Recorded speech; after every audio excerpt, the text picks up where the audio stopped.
Good morning, traders. I'm Michael Sabo, Senior Market Strategist with RJO Futures here on May 10th with some commentary in the energy market. So let's get started here.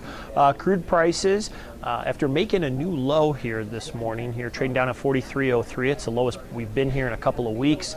Crude's actually up right now. We're up around $1 here, trading around 44.47 here. So we are seeing a little bit of strength here in the contract. But you look at the overall trend here over the last couple of weeks, and really I think what we're seeing is a market here in a nice kind of bear channel. We are seeing a lower low here today and a lower high, so it's kind of indicative, in my opinion, of a bearish forces at play, even though we're getting a little bit of a pop-up.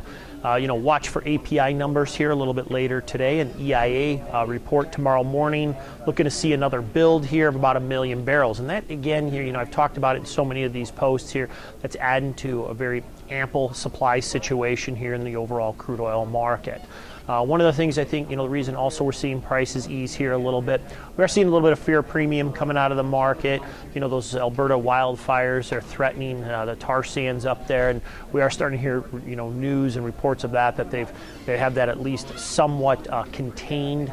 And it doesn't appear that it's going to affect any of the major oil fields up there here. So I think that could be another reason why you start to see a little bit of weakness in there. Also the dollar, take a look at that. I've mentioned that in several posts. We are seeing the dollar a little bit stronger right now. When the dollar does start to strengthen a little bit, that can have a tendency to put pressure on a lot of commodity prices, not just oil. But you take a look at, for example, like the gold market. We've seen gold under pressure also, and some of the other commodities. So I think that's having an impact here. And then just the overall uncertainty and the demand side of things. Typical commodities move on supply and demand. So right now the oil, we've got a lot of supply, and the demand is kind of questionable, so we might see prices ease off. I mean, when you look at where things were at here, oil prices moved here over the last several months. We were down near $30 a barrel. We've moved up here to almost $45 a barrel. We are starting to ease back. And so, a lot of my posts I've talked about being cautiously bullish the market.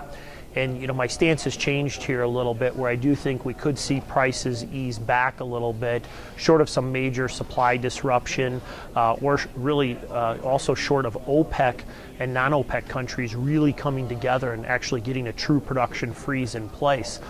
They've tried, but it doesn't appear that there's any agreement. There's a big uncertainty about the amount of oil that could be coming out of Iran in the next several months. So all of these things are kind of adding up, and I think are going to weigh on the oil market. So I think what you want to do is take a look at looking at oil plays here to the downside. Be cautious because there could be a little disruption. It could cause prices to spike. So if you want to learn more on how to take advantage of this market, feel free to give me a call or shoot me an email. Futures and options on futures may involve substantial risk and may not be suitable for all investors.